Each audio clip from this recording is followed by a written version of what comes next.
Hi guys, so nandito tayo ngayon sa Barangay Hugo Perez, 13 Martires, Cavite, kung saan papakita ko sa inyo itong Athena model unit natin. Ang Athena model unit ay complete finish. Okay? Meaning, gamit na lang ang kulang, pati kayo syempre.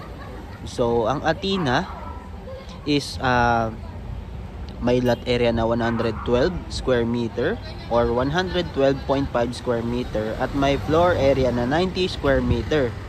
May 3 bedrooms po yan at syempre dalawa ang toilet and bath. May carport na rin siya. Okay. So tara, pasukin natin yung loob. Ayan, ito yung parking area niya. And then ito yung garden. Kung mahilig kayo magtanim, ayan po yung garden niya. So tara, pasukin natin ang loob. Papakita ko siya sa inyo. So ito po, alisin nyo lang yung gamit dito. Ganito na rin po ang turnover unit. Okay, may tiles, mataas ang ceiling. Okay, at syempre ito naman po yung unang bedroom sa ibaba. Kung kayo po ay may senior citizen na kasama, okay na okay po dito sa ibaba para hindi na po mahirapang umakyat. And then syempre may CR na rin po dito sa ibaba. May tiles na rin po, may shower, and may lavatory.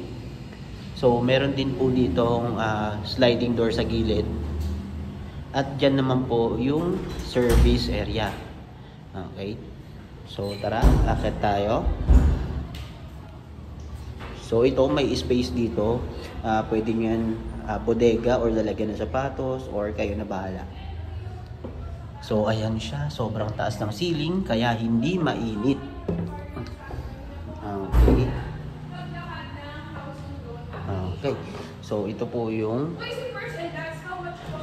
sala niya dito sa taas, sobrang luwag.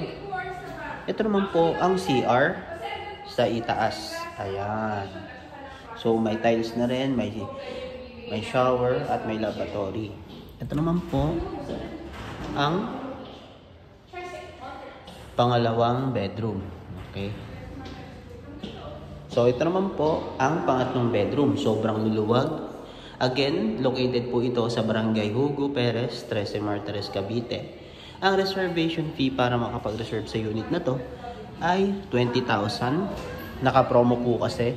Pero ang regular reservation fee is 30,000. Okay. So ito po ang balcony. So ayan po siya. Ayan, kung makikita nyo, sobrang ganda at sobrang lawak ng daanan. Ayan, ito po ang kanyang balcony. Diba? So para sa computation ng unit na to, pwede nyo po kami i-message sa aming Facebook page. And then ipapadala po namin agad yan. So pwede po ito sa OFW, seaman, may business, at syempre locally employed. Pwede rin po yan. So ayan, labas po ulit tayo para makita nyo ang kabuuan. Ayan. Ayan. Yan po yung kabuuan ng unit. May balcony, complete finish. Okay. So may parking area. So kung kayo po ay interested, message nyo lang po kami. This is Homer Odarbe from DA Domingo Realty at owner ng Affordable Homes by Homer. Yun na.